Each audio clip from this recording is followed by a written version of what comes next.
వక్రతుండ మహాకాయ సూర్యకోటి సమప్రభ నిర్విఘ్నం కురు మే దేవా సర్వకార్యేషు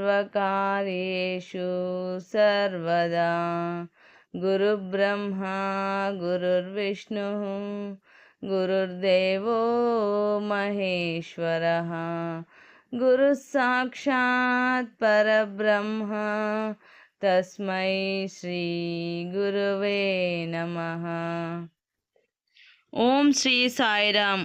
ఓం అవధూత చింతన శ్రీ గురుదేవదత్త జయ. ఓం శ్రీ అక్కల్కోట స్వామి సమర్థ లీలామృతము.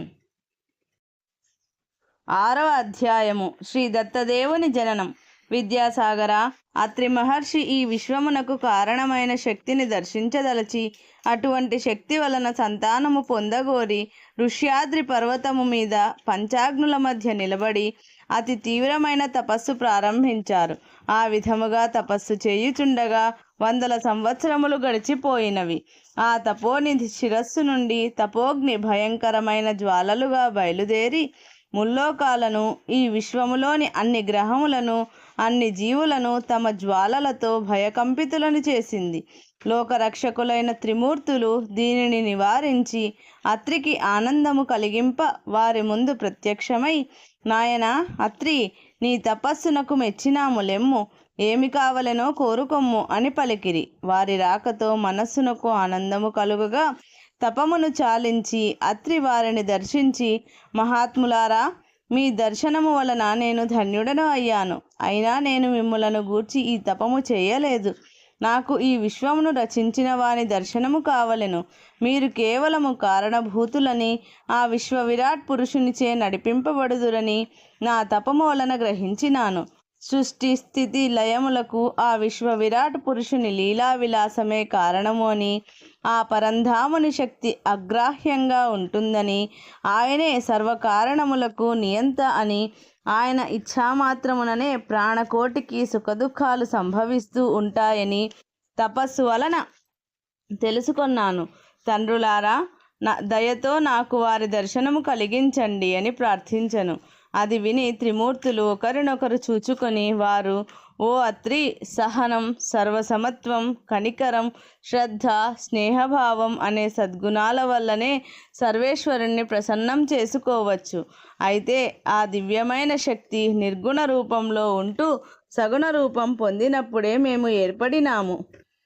నీకు ఆ నిర్గుణ రూపం కావాలి అంటే అని వారు ఆ సర్వేశ్వరుని స్మరించి అదృశ్యము కాగా ఒక దివ్యమైన రూపం ప్రకటితమైనది. ఆ ఆకారం 3 తలలతోనూ 6 చేతులతోనూ ఒకే శరీరం 3 రంగులతో సమ్మేళనమై వింతగా మెరయుచున్నది. శంఖు, చక్రములు, త్రిశూల ఢమరుకములు, కమండలము, జపమాలతోనూ శిఖలు కలిగిన 3 తలలతో, అందు ఒక శిఖయందు గంగ చంద్రులను ధరించి అతి గంభీరముగా నుండి అతి చిన్న వయస్సు గల బాలునిగా దర్శనమిచ్చినాడు. అత్రి మహర్షి ఆశ్చర్యముగా చూచుచుండగా ఆ ఆకారం, తండ్రి, నేను మీ దత్తుడను. నీ తపస్సు మూలమున నన్ను నేను మీకు సమర్పించుకొనుచున్నాను, గ్రహించండి అని పలికెను. అంతటా అత్రి మనస్సులోనే, తండ్రి, నీవు మా దంపతుల గర్భములో జన్మించి మాకు ఆనందము కలిగింపలేవా అని ప్రార్థించెను. దానిని గ్రహించిన ఆ చిత్రమైన బాలదత్తుడు, తండ్రి, నీ అభిమతం గ్రహించినాను.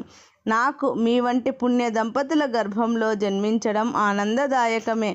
అయితే దీనికి కొంత సమయం కావాలి, నిరీక్షించండి అని దీవించి అదృశ్యమయ్యను.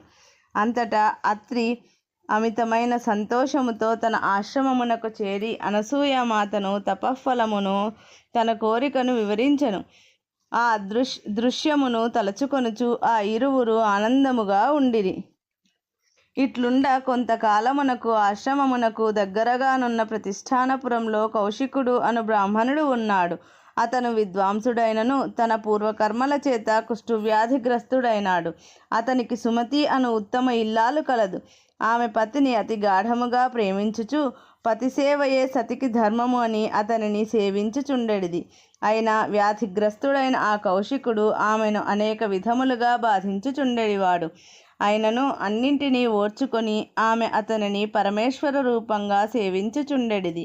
ఆమె సహనశీలి, శాంతమూర్తి, శ్రద్ధ ఓర్పులతో పతిని సేవించడిది.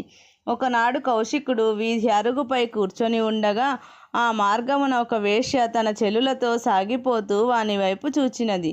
ఆమె అందమునకు మోహావేశపరుడైన కౌశికుడు సుమతిని పిలిచి ఆమెను చూపి ఆమె పొందు కావాలని కోరినాడు. భర్త కోరిక విని వానికి అనేక హితములను తెలుపుచూ ఆ కోరిక ధర్మం కాదని ఆ సతీమణి వివరించినది. నచ్చజెప్ప పూనినది. మూఢుడు కామావేశపరుడైన కౌశికుడు ఆమె మాటలను చెవిని పెట్టక తన కోరిక తీర్చమని లేనిచో ప్రాణత్యాగము చేసేదనని పట్టుపట్టెను. అంత ఆ సుమతి అంగీకరించి చీకటి పడునంత వరకు ఆగమని ప్రార్థించెను. అందులకు కౌశికుడు ఆనందముగా ఒప్పుకొని ఎప్పుడు చంద్రోదయమగునా అని ఎదురుచూడసాగినాడు. మహాసాధ్వీమ తల్లి అయిన సుమతి చీకటి పడిన తరువాత కొన్ని బంగారు వరహాలు కొంగున మూటగట్టుకొని రోగి నడువలేని వాడైన తన భర్తను ఒక వెదురు గంపలో కూర్చోబెట్టుకొని అతి కష్టం మీద తలపైకి ఎత్తుకొని రాజమార్గంలో వెళ్ళినచో పరులు చూతురని ఊరి బయట నుండి శ్మశాన మార్గమున తీసుకొని పోవుచుండెను. ఆ ప్రాంతంలో ఒక చెట్టుకు మాండవ్యుడు అనే మునిని అపరాధి అని భ్రమపడిన ఆ నగరరాజు వానిని విచారించకనే కొరత వేయించినాడు. అనగా ముళ్ళ పంజరములో ఒక రాత్రి అంతయు ఉంచారు. అది గాలికి కదిలినప్పుడల్లా ఆ ముళ్ళు ఆ మహర్షి శరీరమును బాధించుచుండెను. ఆ బాధకు తాళలేక మహర్షి చాలా బాధపడుచుండెను. అంధకారములో సుమతి అదే మార్గంలో పోవుచుండగా ఆనందంతో కౌశికుడు తన కాళ్ళు చేతులను గట్టిగా ఆడించుచుండెను. బరువుకు తాళలేక ఆ సాధ్వి తడబడుచు నడుచుచుండెను. ఇంతలో మాండవ్యుని కొరత వేసిన పంజరము రాగా కౌశికుని కాళ్ళు దానికి గట్టిగా తాకినవి. అందువలన ఆ ముళ్ళ పంజరములోనున్న ఆ ముని శరీరము తీవ్రంగా గాయపడి అమితమైన బాధ కలిగించినది.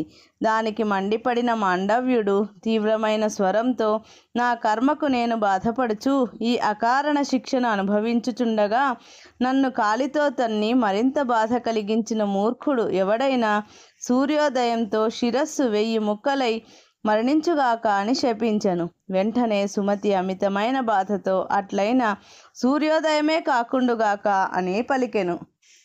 ఈ సంఘటనకు బాధపడి భయపడిన కౌశికుడు తన వ్యామోహమును వదిలి సుమతిని తిరిగి ఇంటికి తీసుకుని పొమ్మన్నాడు.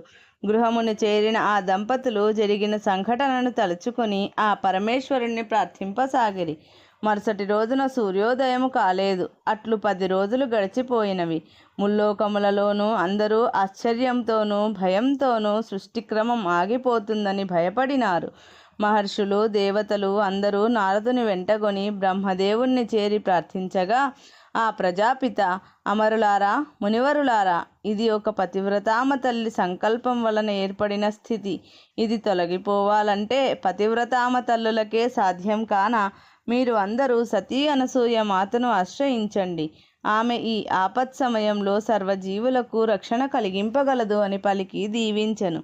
అంతటా అందరూ సతీ అనసూయ అత్రి మహర్షుల ఆశ్రమం చేరి అనసూయ మాతను ఈ విధంగా ప్రార్థించిరి.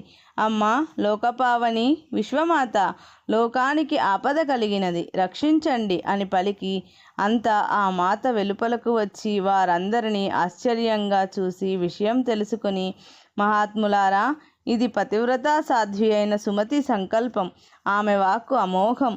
అది ఏ దేవదేవుడైన సూర్య భగవానుని గమనాన్ని ఆపినది. కనుక అందరము అక్కడికి వెళ్ళదము పదండి అని పతిదేవుని అనుమతి పొంది వారితో బయలుదేరి ప్రతిష్టానపురం చేరి సుమతి కౌశికుల గృహమును చేరి అమ్మా సుమతి అని పిలిచినది. ఆ పలుకులు విని సుమతి వారికెదురేగి వచ్చినది అనసూయామాతయని గ్రహించి దేవతలను మునులను చూచి వారందరికీ నమస్కరించి, అమ్మా లోకపావని సతీమ తల్లి, నీవు నా గృహమునకు వేంచేసినావా? ఒక్క మాట కబురు చేసిన నేనే నీ వద్దకు వచ్చి ఉందును గదా అని పలికినది. అంతటా అనసూయామాత సుమతిని చూచి, అమ్మా నీ వాక్కు ఫలితంగా సూర్య భగవానుని గమనము నిలిచిపోయినది కదా. మరి ఈ విశ్వములోని జీవములన్నీ సూర్య భగవానునిపైనే ఆధారపడి ఉన్నవి. సకల జీవులకు అన్నప్రదాత ఆ భగవానుడు. ఆయన లేక, ఆయన దర్శనము లేక యజ్ఞయాగాదులు అన్నీ ఆగిపోయినవి. కాలమానము గతి తప్పిపోవును కాన నీవు నీ వాక్కును మరలించి జగతికి ప్రాణము పోయుము అని కోరినది. అంతటా ఆ సుమతి, అమ్మా, ఆ మహర్షి శాపము మీకు తెలియనిది కాదు. నేను అలా కోరితే నా పతి ప్రాణములకే ముప్పు కదా అని ప్రశ్నించగా అనసూయామాత సుమతితో, నీ భర్తకు ఏమీ జరగదు. అటుల జరిగితే నేను, ఈ దేవతలు, మునులు చూస్తూ ఊరుకుంటామా? ఏమీ భయము లేదు. నిర్భయముగా సూర్య భగవానునికి స్వాగతం పలుకు అని ఆదేశించెను. అంతటా ఆ సుమతి భర్త అనుమతి పొంది, ఓ సూర్యభగవానుడా, నా అవివేకాన్ని మన్నించి నీ గమనమును సాగించి లోకములను రక్షింపుము అని ప్రార్థించెను. ఆశ్చర్యముగా సూర్యకిరణములతో ప్రకాశవంతముగా ఉషోదయం జరిగినది. వెంటనే సుమతి భర్త కౌశికుడు విలవిలలాడుతూ నేల కొరిగెను. అది చూచి సుమతి స్పృహ కోల్పోయినది. వెంటనే అనసూయామాత, ఇంతవరకు తపశక్తి, పతివ్రతాశక్తి ఒకరితో ఒకరు ప్రభావితములైనారు. ఇప్పుడు పాతివ్రత్య శక్తి వీనికి భర్తవాక్యం పలుకుతుంది. ఓ ఆదికూర్మమా, శ్వేతవరాహమా, ప్రకృతి శక్తులారా, దిక్పాలకులారా, త్రిమూర్తులారా, నేను ఇప్పటి వరకు గతించిన జీవితంలో చేసిన తపస్సు పతిపూజ సత్యమైతే ఈ కౌశిక బ్రాహ్మణుడు రోగరహితుడై సుందర రూపుడై ధర్మపరుడై 1000 సంవత్సరములు జీవించుగాక అని ఆదేశించినది. ఆ తల్లి అమోఘమైన ఆ వాక్కులతో రోగరహితుడై సుందర రూపముతో ఆ కౌశికుడు బ్రతికి లేచి సుమతిని మేల్కొలిపి వారిరువురును అనసూయామాతకు, దేవతలకు, మహర్షులకు నమస్కరించినారు. ఇది చూసి త్రిమూర్తులు ప్రత్యక్షమై, అమ్మా అనసూయామాత, త్రిమూర్తులకు సహితము కష్టమైన కార్యాన్ని సాధించి జగత్తుకు మేలు చేకూర్చినావు. అమ్మా, నీ శక్తి భక్తి మాకు చాలా ఆనందము కలిగించినవి. నీవు ఏదైనా వరమును కోరుకొనుము, దానిని నెరవేర్చి సంతుష్టులమయ్యదము అని పలుకగా అనసూయామాత, త్రిమూర్తులారా, నేను నిర్వర్తించినది కేవలం నా కర్తవ్యం. ఇందులో నా ఘనత ఏమీ లేదు. జన్మాంతర కారణంతోనూ దేవీ లీలా విలాసంలో భాగంగా జరిగినది. నేను నిమిత్త మాత్రురాలిని. అయినా క్రొత్తగా నాకు ఏ వరము ఇవ్వనవసరం లేదు. పూర్వము నా పతి కోరిన కోరికను తీర్చండి అని ప్రార్థించెను. అంతా త్రిమూర్తులు, అమ్మ, దానికై సమయము ఆసన్నము కావలెను. మీ కోరిక నెరవేరి తప్పక ఆనందము పొందగలరు అని దీవించి సుమతి కౌశికులను ఆశీర్వదించి వెడలిరి. అందరూ తమ తమ ప్రాంతములకు వెళ్ళిరి. జీవకోటి యథాపూర్వకముగా తమ కార్యములను నిర్వర్తించుచుండెను. ఇట్లు కొంతకాలము గడిచెను. విద్యాసాగర, ఒకనాడు త్రిలోక సంచారి నారాయణ మంత్రోపాసకుడు అయిన నారద మహర్షి త్రిమాతలు లక్ష్మి, సరస్వతి, పార్వతి కలిసి ఉండగా వారిని చేరి భూలోకంలోని వింతలు తెలియజేయుచు లోకోత్తరమైన అత్రి అనసూయల చర్యలను వివరించి అనసూయ పతివ్రతామ తల్లి మహాత్మ్యం అద్వితీయము, అమోఘము, ఆనందదాయకమని కీర్తించినాడు. దానికి ముగ్గురమ్మలు లోకమాతలమైన తమ కంటే ఆ అనసూయమాత అంత శక్తివంతురాలా అని అసూయపడి తమ శక్తులతో ఇనుప శనగలను సృష్టించి, నారద, ఆమె అంత శక్తివంతురాలైతే ఈ ఇనుప శనగలను ఉడికించి తినుటకు యోగ్యముగా చేయగలదా అని పలికెను. అందులకు నారదుడు, సందేహమెందులకు తల్లి, ఆమె ఏమైనా చేయగలదు. సుమతి భర్తను బ్రతికించిన, ఉషోదయమును కలిగించిన ఆ అనసూయామాత ఘనతను వివరింపగా దానికి ఆ తల్లులు, అయితే ఈ శనగలను తీసుకుని వెళ్ళు, ఫలితం తెలుస్తుంది అనగా నారద మహర్షి ఆ ఇనుప శనగలను తీసుకుని భూలోకమునకు ప్రయాణమై నారాయణగానంతో సాగిపోయెను. అచ్చట నుండి నేరుగా భూలోకములో అత్రి మహాముని ఆశ్రమం చేరి అనసూయామాతకు ఆ ఇనుప శనగలను ఇచ్చి వానిని ఉడికించి ఇవ్వమని కోరినాడు. అందులకు ఆ మాత అంతా ఆ పరమేశ్వరి లీలా విలాసం అని వాటిని తీసుకొని నీరు చేర్చి పొయ్యి మీద పెట్టి పతిదేవుణ్ణి ప్రార్థించింది. ఆశ్చర్యముగా అవి గుగ్గిళ్ళుగా మారిపోయి తినుటకు యోగ్యమైనవి. అవి నారదునకు ఇవ్వగా వానిని అందుకొని నారదుడు అమితానందము పొంది వారిని దీవించి త్రిమాతలకు ఈ విషయం తెలుపుటకై వెడలినాడు. వారు అనసూయ శక్తికి ఆశ్చర్యపోయి అసూయపడి ఆమెను కఠినమైన పరీక్షకు గురిచేయ సంకల్పించి తమ పతిదేవులను ప్రార్థించి అనసూయను పరీక్షింపగా పంపినారు. త్రిమూర్తులు ఆ మాత శక్తిని వారికి తెలియజేయుటకై బయలుదేరి భిక్షకుల వేషములో అత్రి అనసూయల ఆశ్రమం చేరి భిక్షాం దేహి, భిక్షాం దేహి అని గట్టిగా పలికి భిక్ష కోరిరి. అనసూయామాత వచ్చిన అతిథులను గమనించి వారిని సాదరముగా ఆహ్వానించి అర్ఘ్యపాద్యములనిచ్చి పూజించి, ఆర్యులారా, నా పతిదేవుడు మధ్యాహ్న స్నాన సంధ్యలకై నదీ తీరమునకు వెళ్ళి ఉన్నారు. వారు రాగానే అందరికీ కలిపి వడ్డించగలను. కొలదిసేపు విశ్రాంతి తీసుకొనండి అని ప్రార్థించను. వారు తమకు కొన్ని కఠినమైన నియమములున్నవని, వాటిని పాటించిన వారి ఇంటనే తాము భిక్ష స్వీకరిస్తాము. మీరు ఆ విధముగా చేసేదమనిన మేము మీ భిక్షను అంగీకరించదము అని పలికిరి. అందులకు ఆ పరమసాధ్వి అతిథులు భగవత్ స్వరూపులు, వారిని ఆదరించి సేవించుట, ఆతిథ్యము నొసగుట గృహస్థాశ్రమములోని వారికి పరమైన కార్యముగాన వారి నియమములు పాటించి తృప్తిపరచెదను అని సంకల్పించుకొని అలాగే అని మాట ఇచ్చినది. ఆమె వంటకములను సిద్ధము చేసి భర్త రాకకై ఎదురు చూడసాగెను. కాలము గడిచినను ఆమె భర్త రాకుండెను. ఈలోగా ఆ అతిథులు, అమ్మా, మాకు సమయం మించిపోవుచున్నది అని గుర్తు చేయగా వారికి మాత్రమే భోజనము పెట్టుటకు విస్తళ్ళు వేసి వారిని రమ్మని పిలిచినది. వారు విస్తళ్ల వద్ద కూర్చొని వడ్డనకు ఉపక్రమించుచున్న ఆమెను చూచి ఆ అతిథులు, అమ్మా, మీరు మా నియమమును పాటించి వడ్డించవలెను అని కోరగా, అందుకు ఆ మాత, అయ్యలారా, మీ నియమము ఏమిటో సెలవీయండి, అలాగే ఉనర్తును అనిన వారు, అమ్మ, నీవు వివస్త్రవై మాకు భోజనము వడ్డించవలేను, ఇది మా నియమము అని పలికిరి. ఆ మాట వినుటతోనే ఆమె ఆశ్చర్యపడి, ఇది ఏమి వింత నియమము, మున్నెన్నడూ ఎక్కడా కూడా వినియుండలేదే అని నివ్వెరపోయినది. ఆర్తితో ఆహారార్థం వచ్చిన అతిథి దేవతలను ఏమనాలి, ఈ పరీక్ష ఏమిటి అని ఆలోచించినది. ఆమె మనస్సులో పతిదేవుణ్ణి ధ్యానించినది. వెంటనే ఆమె మనోఫలకంపై వారు చిన్న బాలుల వలె కనిపించారు. ఆమె ఆ దృశ్యమును చూచి తన పతిని ప్రార్థించి వారిని శిశువులుగా మార్చమని కోరింది. ఆమె మనస్సులో సంకల్పించినంతనే వారు అప్పుడే జన్మించిన శిశువులుగా మారిపోయారు. ఆ ముద్దులొలికే బాలురను చూచిన వెంటనే ఆమె మదిలో అమితమైన వాత్సల్యం కలిగినది. ఆమె పాలిండ్లు పాలతో నిండినాయి. అదిగని ఆమె వివస్త్రయై వారి నియమమును పాటించి పాలతో ఆతిథ్యం ఇచ్చినది. వారు సంతోషముతో కేరింతలు కొట్టినారు. ఆమె పరవశముతో ఆ ముగ్గురికి ఉయ్యాలలను కట్టి అందులో పడుకోబెట్టి జోలపాడి నిద్రపుచ్చినది. ఇంతలో నదికి వెళ్ళిన అత్రి మహర్షి ఆశ్రమం చేరి అనసూయామాత ద్వారా విషయం తెలుసుకొని, ఇటువంటి కఠోర నియమము కలిగిన వీరు ఎవరాయని తన యోగదృష్టితో చూచినాడు. అతనికి వారిలో బ్రహ్మ, విష్ణు, మహేశ్వరులు కనిపించినారు. ఆ త్రిమూర్తులు అనసూయను పరీక్షింపవచ్చి పసిబాలలైనారు అని సంతోషించినారు. ఆశ్రమములోని వారందరూ, మునులు, మునిపత్నులు మొదలైన వారంతా ఈ విషయం తెలిసి ఆనందించి వారిని దర్శించసాగినారు. అత్రి అనసూయలకు ఆ చిన్నారుల ఆటలతోనూ వారిని ఆడించడంలోనూ ఆనందము కలిగినది. అది వారి నిత్యకృత్యమైనది. కాలము గడిచిపోసాగినది. ఆ ఆశ్రమవాసుల ఆనందమునకు మితి లేకుండా పోయినది. ఆ సృష్టి స్థితి లయకారులతో అందరికీ ఆటలే. ఇట్లు కొంతకాలము గడిచిపోగా త్రిమాతలు అనసూయను పరీక్షింప వెళ్ళిన పతుల జాడ తెలియక వారి రాకకై నిరీక్షించి నారదుని వలన జరిగిన విషయమంతయు తెలుసుకొని తమ ఈర్ష్యను, అసూయను వదిలి అనసూయ మహాత్మ్యమును తెలుసుకొని విచారముతో అనసూయామాత ఆశ్రమం చేరినారు.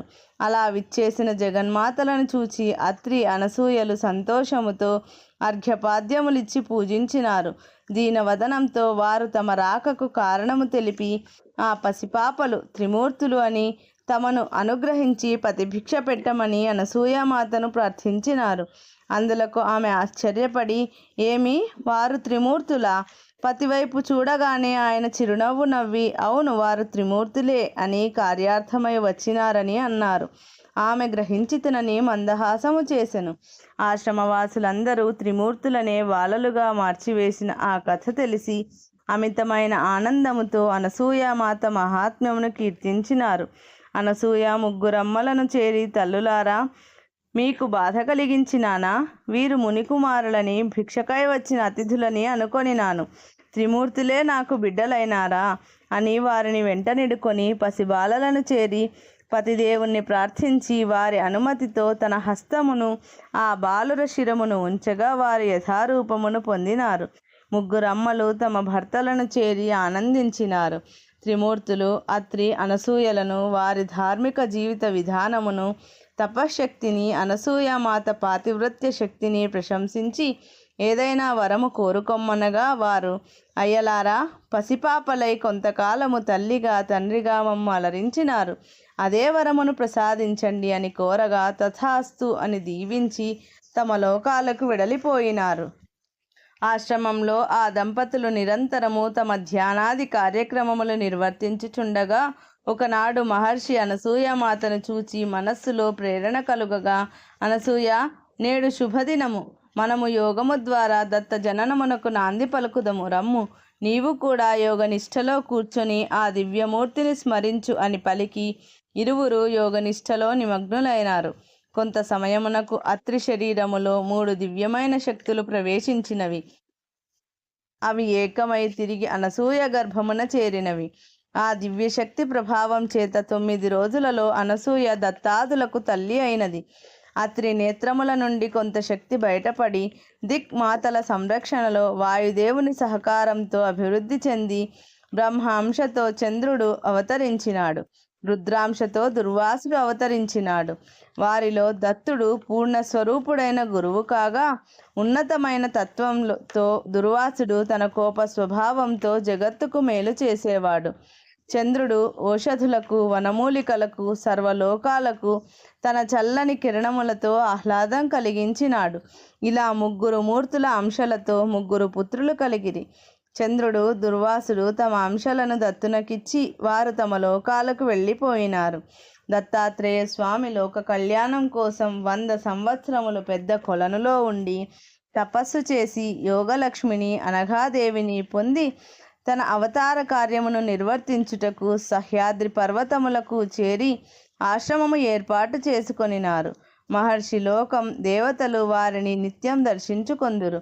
దేవేంద్రునికి సహాయం చేసి జంభాసురుడను రాక్షసుని సంహారం చేసినారు. కార్తవీర్యార్జునికి దివ్యశక్తిని ప్రసాదించి అనేక యోగ రహస్యములను తెలిపినారు. అనిమాద్యష్ట సిద్ధులు ప్రదానం చేసినారు. అలర్కునకు యోగ విద్యను ప్రసాదించినారు. సాంకృతి అను మౌనికి అష్టాంగ యోగ విద్యను ప్రసాదించినారు. దలాధనుడు అను మునికి దత్తకవచం ఇచ్చినారు. భార్గవరామునికి శ్రీ విద్యను, త్రిపుర రహస్యము అనే పేరున ప్రబోధించినారు. ఇలా దత్తాత్రేయ స్వామి శ్రీ విద్య, యోగ విద్య, రాజయోగ అన్నింటికీ మూలమైనారు. అవధూతగా, దిగంబరునిగా చిత్ర విచిత్రమైన రూపములతో తిరుగుచు గురుభక్తులను పరీక్షించి వారిని పవిత్రులను చేయుచు గురు శిష్య సాంప్రదాయమునకు మూలమై జగద్గురువులైనారు. వారి అనుగ్రహం పొందిన గురువులు సద్గురువులైనారు. ఆ మహాత్ముడు అన్ని యుగములలోనూ అనేక అవతారములను ధరించుచు ధర్మ ప్రబోధం కావించుచున్నారు. అటువంటి అవతారాలలో ఈ కలియుగంలో మొదటిది శ్రీపాద శ్రీవల్లభులు, 2వ అవతారం శ్రీ నరసింహ సరస్వతిగాను, 3వ అవతారం శ్రీ మార్తాండ మాణిక్య ప్రభువుగాను, 4వ అవతారంగా శ్రీ స్వామి సమర్థులు, 5వ అవతారంగా శ్రీ షిరిడి సాయిబాబా మరియు వారి అంశావతారములు అనేక మంది అవధూతల రూపంలో ఈ యుగంలో కొనసాగుతూనే ఉన్నవి. ఈనాటి సమాజంలో గల కుల, జాతి, మత ద్వేషములను నిర్మూలించే నిమిత్తం ఈ అవతారులలో స్వామి సమర్థుల నుండి ప్రబోధించిన తత్వం సకల మానవాళి ఒకే జాతి అని, అందరినీ ప్రేమించుట ధర్మమని, సర్వజీవుల యందు దయ కలిగి ఉండాలని, శాంతము, ఓర్పు, శ్రద్ధ మొదలగు గుణములను అలవర్చుకోవాలనేది వారి ఆదర్శం. శ్రీ దత్తాత్రేయ స్వామి జ్ఞానయోగ నిధి, గురువు, విశ్వగురువు, భక్తవత్సలుడు, సర్వసాక్షి, యోగిజన ప్రియుడు, సిద్ధగణ సేవితుడు, వేద సంరక్షకుడు, వేదమూర్తి. వారి స్మరణ, ధ్యానం మానవాళికి శాశ్వత పరమపదములను కలుగజేయగలదు. ఓం శ్రీ గురుదేవ దత్త. అవధూత చింతనం.